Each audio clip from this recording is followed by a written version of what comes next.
Welcome. I am Naylina. I don't recognize you as one of our expected clients today. Would you like me to see when the consort will be able to meet with you? Can't I just go in? I'm afraid not. Yeah, you must understand there are many who seek the consort services. But if you wish to leave your name, she'll make every effort to meet with you. What do you do here, Nolina? I'm one of the consort's acolytes. Many of the people here today will not see the consort, but they expect to be attended to just the same. It's our job to ensure that they leave contented. What exactly do you attend to? Well, each acolyte has her unique abilities. Some soothe with song, others with conversation. As much as possible, we seek to match the needs of our clients to the skills of our acolytes. My specialty is touch. My fingertips can find every tension point in your body and relieve it. I'd like to try out your services. Excellent. I'll add you to our client list. We should be able to see you in 3 or 4 months. What is the consort? What does she do? It's difficult to explain. She's many things to many people, and something different for each. Some seek her for advice, some for entertainment, others still for pleasure. Most of the time, our clients won't realize what they were seeking until after she has provided it for them. You make her sound like some kind of oracle. No, not in the usual sense. She's merely a woman with remarkable compassion and a generous spirit. I suggest you make an appointment and see for yourself. I think I'm done here. Oh, well, I hope you'll return again in the future. We always enjoy seeing new clients.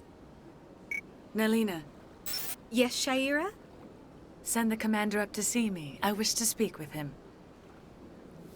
Yes, of course, mistress.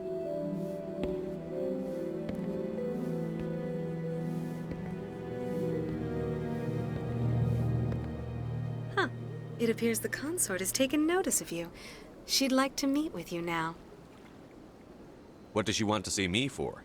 I don't know. You'll have to ask her yourself. Just head upstairs. She'll be waiting for you.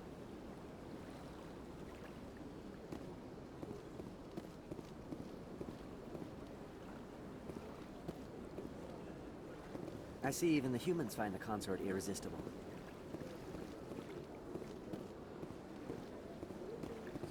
This is my first time. I can't believe I didn't come sooner. Welcome. It is a pleasure to see you.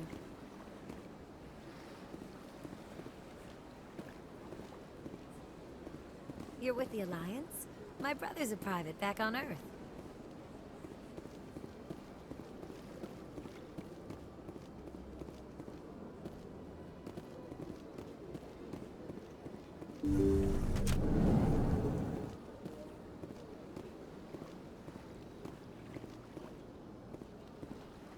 That is close enough, Commander. I've heard a great many things about you since your arrival here in our citadel. What exactly do you do? That depends on your needs. I offer advice to some, comfort to others. I have a certain problem that could use your expertise.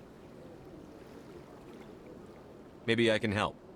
I have a friend, Septimus, a retired Turian general. I won't discuss the details, but he wanted me to be more than I could be. We had a falling out. Now he spends his days in Korra's den, drinking and spreading lies about me. If you would speak to him as a fellow soldier, I believe he will listen to you and let the matter be. What happened between you? I respect his privacy too much to go into the details.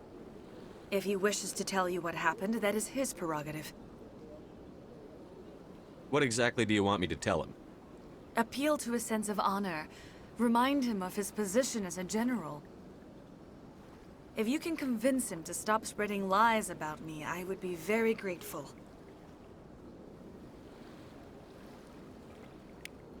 Now I must ask you to take your leave. I have many clients waiting to see me.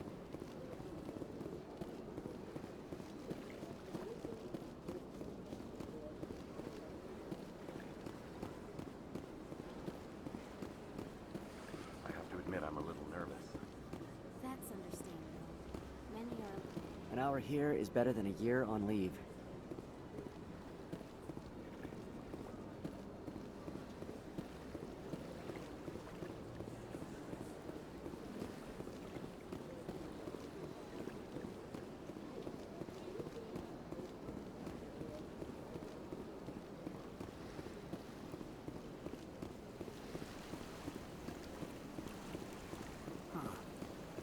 Welcome to Presidium Tourism Terminal 3. Here in the financial district, a number of businesses offer various goods and services to their exclusive clientele. The statue you see before you was commissioned to honor the Krogan soldiers who gave their lives to protect Citadel space during the Rachni Wars. In the aftermath of the Krogan rebellions, several embassies petitioned to have the statue removed. However, this motion was eventually quashed by the Council. Tell me more about the Krogan rebellions. In recognition of their efforts during the Rachni Wars, the Krogan were granted several new colony worlds by the Council. Over the next 400 years, the Krogan species began to expand. Blessed with an extremely high birth rate, their numbers began to swell. Faced with a critical overpopulation crisis, the Krogan started a violent colonization of nearby worlds inhabited by other Council species. The Krogan rebellions had begun. For a full century, the Council and its member species fought to bring the Krogan under control. With the aid of the newly discovered Turian Empire, they were ultimately successful. You needed the Krogan to stop the Rachni, then you needed the Turians to stop the Krogan. So who's gonna stop the Turians?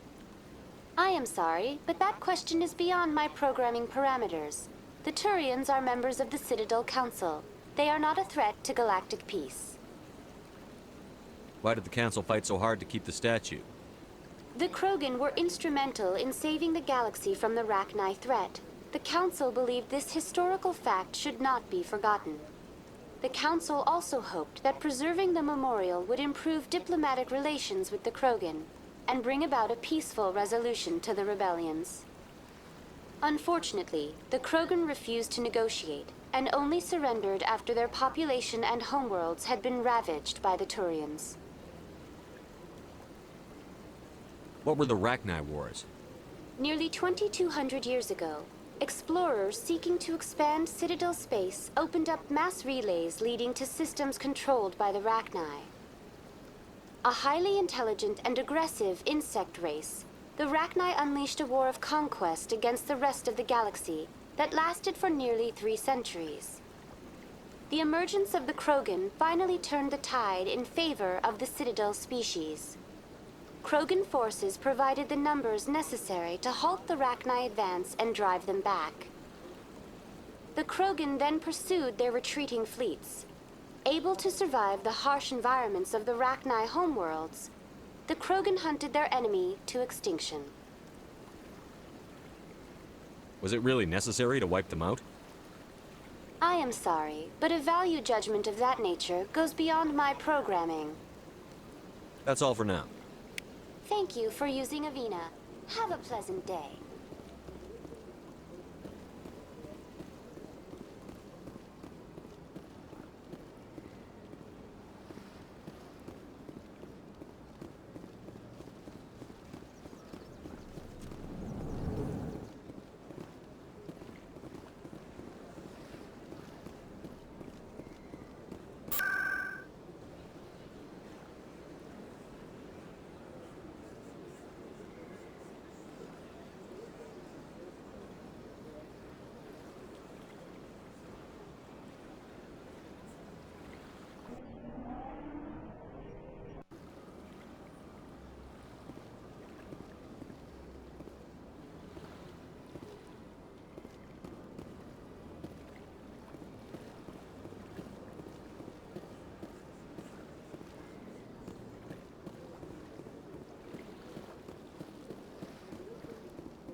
Form up.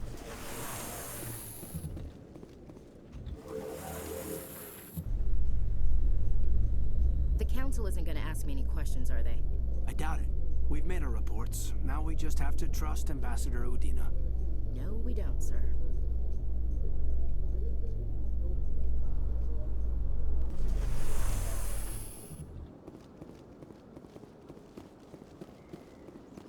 Look at that bug thing over there. Welcome to Presidium Tourism Terminal 2. You are standing near the base of the Citadel Tower, one of the Presidium's most recognizable and important structures. Behind me is the spectacular Relay Monument, a scale model representation of a Prothean mass relay. To your left is one of the Keepers, the enigmatic caretakers of the Citadel, working on a control panel. You may see Keepers involved in various tasks throughout all levels of the Citadel. We ask that you do not interfere with them in any way. The Keepers are essential to the smooth operation of the Citadel. Obstructing their daily work will result in harsh penalties, including incarceration and rehabilitation. Tell me about the Relay Monument.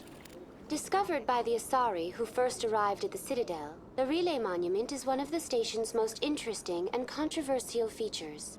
What is the meaning behind this striking piece of art? Is it a tribute to Prothean vanity?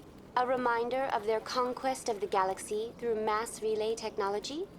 Or perhaps it is a symbol of unity, a Prothean acknowledgement that the relays would eventually lead other species here to the Citadel. No one can say for sure, making the Relay Monument a favorite topic of discussion among academics and scholars. Tell me about the Citadel Tower.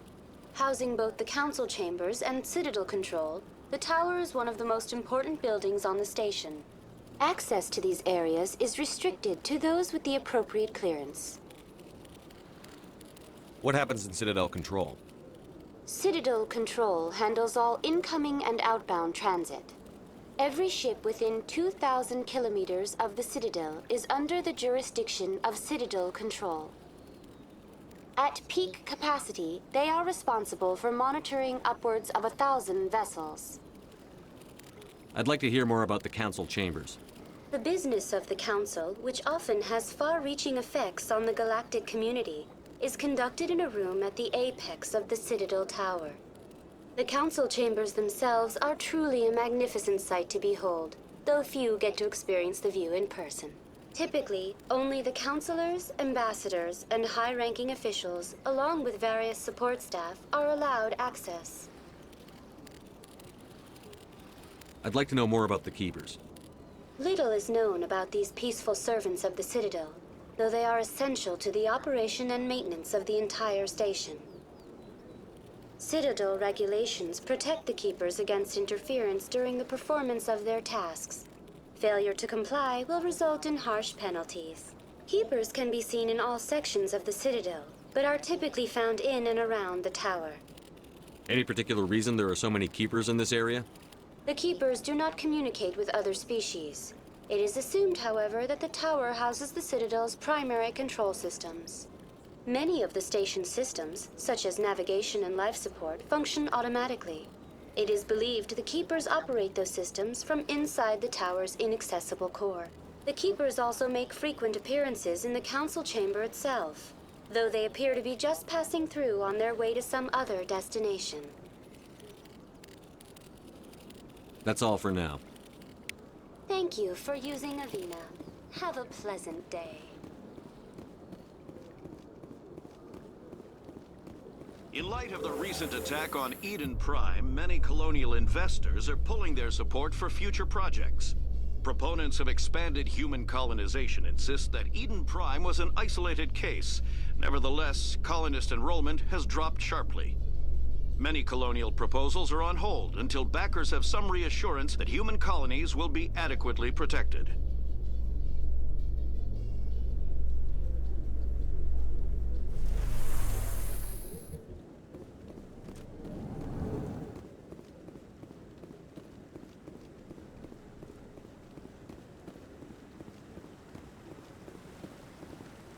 Saren's hiding something. Give me more time. Stall them. Stall the council? Don't be ridiculous. Your investigation is over, Garrus.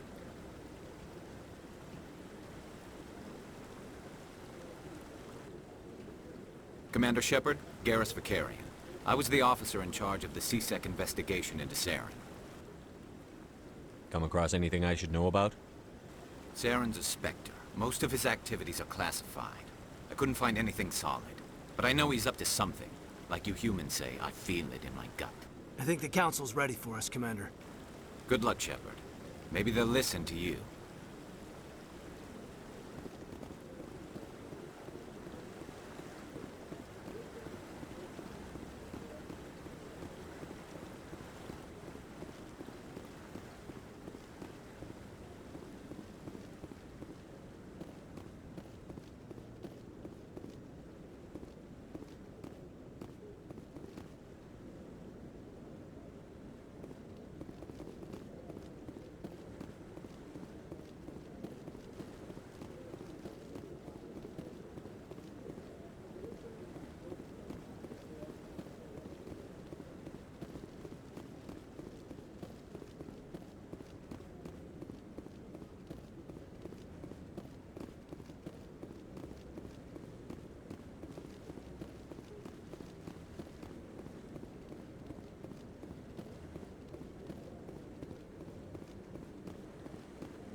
No, I'm Commander.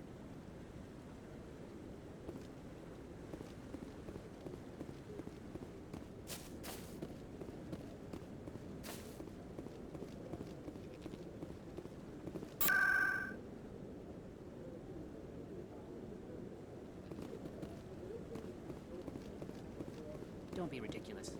The Volus won't be joining the Council for years. I'm not so sure.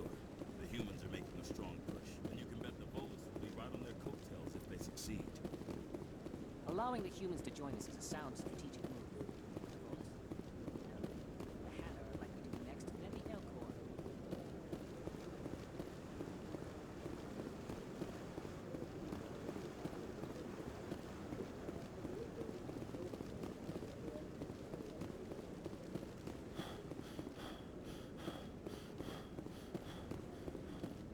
The hearing's already started. Come on.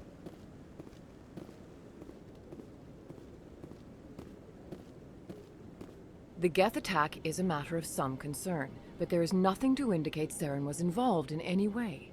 The investigation by Citadel Security turned up no evidence to support your charge of treason. An eyewitness saw him kill Nihilus in cold blood. We've read the Eden Prime reports, Ambassador.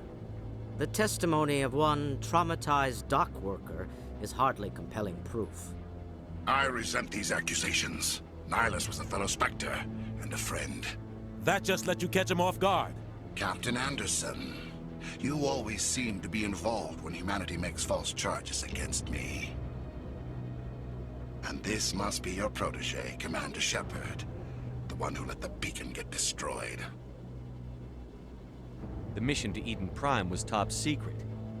The only way you could know about the beacon was if you were there. With Nihilus gone, his files passed on to me. I read the Eden Prime report. I was unimpressed. But what can you expect from a human? Saren despises humanity. That's why he attacked Eden Prime. Your species needs to learn its place, Shepard. You're not ready to join the Council. You're not even ready to join the Spectres. He has no right to say that. That's not his decision.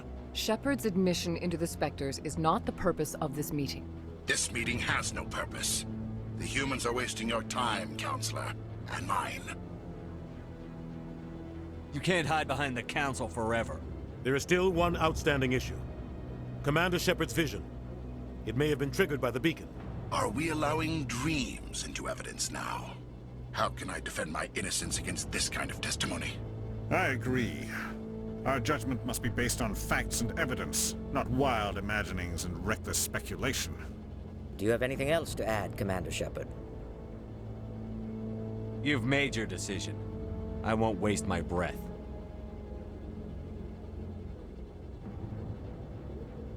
The Council has found no evidence of any connection between Saren and the Geth. Ambassador, your petition to have him disbarred from the Spectres is denied. I'm glad to see justice was served. This meeting is adjourned.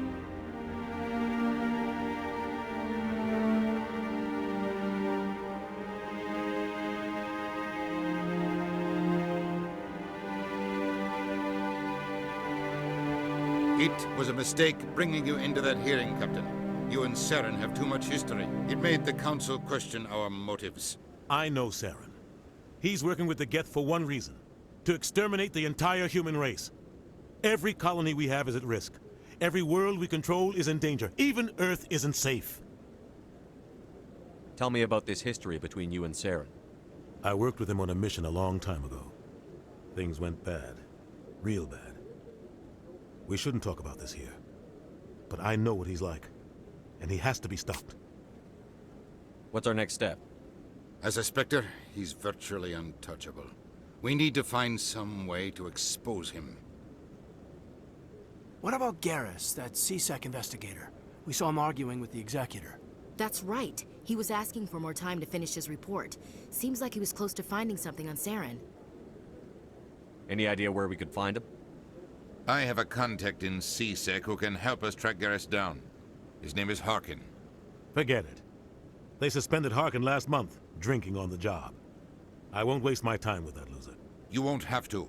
I don't want the Council using your past history with Saren as an excuse to ignore anything we turn up. Shepard will handle this. You can't just cut Captain Anderson out of this investigation.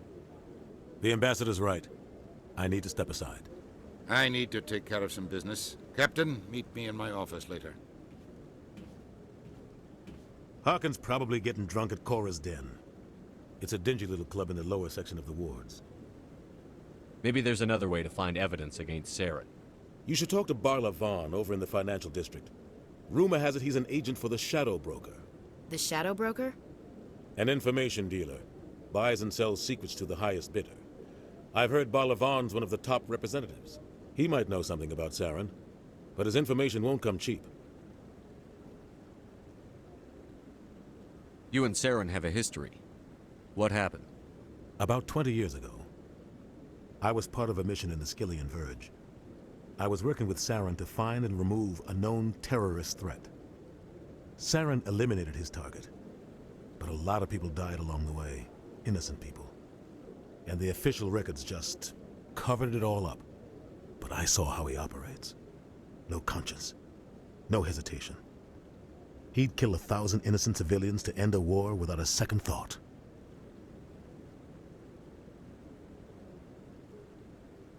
Our ambassador doesn't seem to get along with the Council.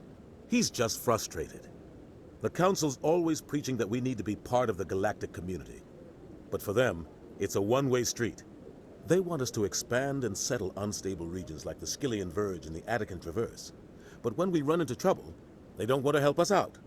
Everyone knows it's only a matter of time until we get a seat on the Council.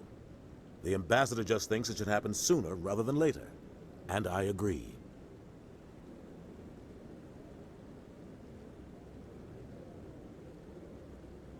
You don't think much of Harkin. The guy joined C-Sec about 20 years ago. He's been an embarrassment to our species ever since. Roughing up suspects in custody, bribery accusations, alcohol and drug use. The embassy used to step in when he got in trouble. But I guess enough was enough. The guy's a scumbag. He should have been cut loose a long time ago. He was one of the first human C-Sec officers. Guess it would have looked bad if he got fired. A lot of backroom deals were worked out over the years to keep him on the force. Politics is a dirty business sometimes, but it looks like his time's run out. We've got enough humans in C-Sec now to stop protecting him.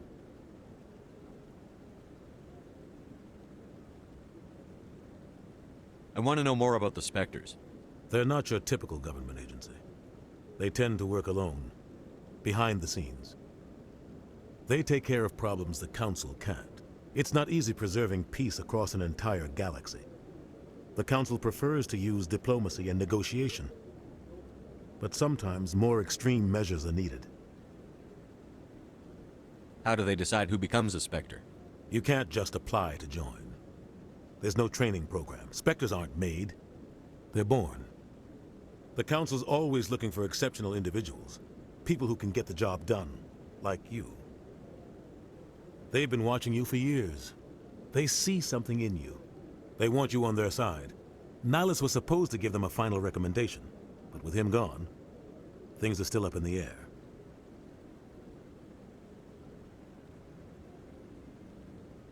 I should go. Good luck, Shepard. I'll be over in the ambassador's office if you need anything else.